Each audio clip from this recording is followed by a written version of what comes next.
దసరాని tourism ఫెస్ట్గా కూడా నిర్వహించడానికి సిద్ధపడుతున్నది విజయవాడ. దసరా సందర్భంగా విజయవాడ ఉత్సవ పేరుతో సెప్టెంబర్ 22 నుంచి అక్టోబర్ 2 వరకు విజయవాడ నగరంలో పెద్ద ఎత్తున వేడుకలకి రాష్ట్ర ప్రభుత్వం ఏర్పాటు చేస్తుంది. ఏదైతే మైసూర్ తరహాలో ప్లాన్ చేస్తుంది.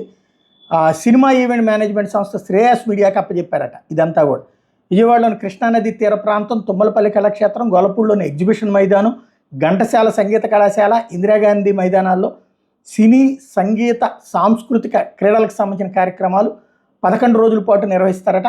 విజయవాడ ఉత్సవంలో భాగంగా కృష్ణానదిలో పడవల పోటీలు పెట్టబోతున్నారు. జల క్రీడలు, drone show, kids zones, amusement park, అట్లాగే షాపులు కూడా ఏర్పాటు చేయబోతున్నారు. పున్నమి ఘాట్ దగ్గర నిత్యం దేశంలోని ప్రముఖ మ్యూజిక్ బ్యాండ్ల ప్రదర్శనలు పెట్టబోతున్నారు. ప్రముఖ సినీ నేపథ్య గాయకులు, జానపద కళాకారుల ప్రదర్శనలు ఏర్పాటు చేయబోతున్నారు. రోజు ప్రకాశం బ్యారేజ్ మీద బాణాసంచా వెలుగులు ప్రత్యేక ఆకర్షణగా పెట్టబోతున్నారు. తుమ్మలపల్లి కళాక్షేత్రంలో సాంస్కృతిక నృత్య కళా ప్రదర్శనలు, నాటకాలు, బుర్ర కథలు, ప్రవచనాలు పెట్టబోతున్నారు. 12 ఏళ్ల తర్వాత మళ్ళీ విజయవాడ ఎగ్జిబిషన్ ఏర్పాటు చేయబోతున్నారు. గొల్లపూడిలోని ఎగ్జిబిషన్ మైదానంలో స్టాళ్లతో పాటు వేదిక మీద ప్రతిరోజు ఒక్కో సినీ ప్రీ రిలీజ్ ఈవెంట్ ఏర్పాటు చేశారు.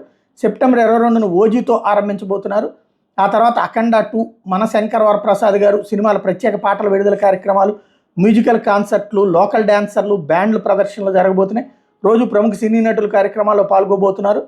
అలాగే ఉత్సవాల్లో భాగంగా మిస్ విజయవాడ, యువ గాయకులకు విజయవాడ ఐడల్ పోటీలు నిర్వహించబోతున్నారు. నగరంలో 2K, 5K, 20K మారథాన్ రన్లు, helicopter, hot air balloon rides ప్రత్యేక ఆకర్షణగా ఏర్పాటు చేయబోతున్నారు. అగ్ని అవార్డుల పేరుతో సినీ పురస్కారాలతో పాటు సోషల్ మీడియా అవార్డులు ఇవ్వబోతున్నారు. దసరా ఉత్సవాల్లో విజయవాడకి ఏటా 10 నుంచి 15 లక్షల మంది భక్తులు వస్తుండేటువంటి నేపథ్యంలో దుర్గమ్మను దర్శించుకుని వెళ్ళిపోవడమే కాకుండా వాళ్ళకి ప్రత్యేక ఆకర్షణ కింద ఇవన్నీ ఏర్పాటు చేయబోతున్నారు.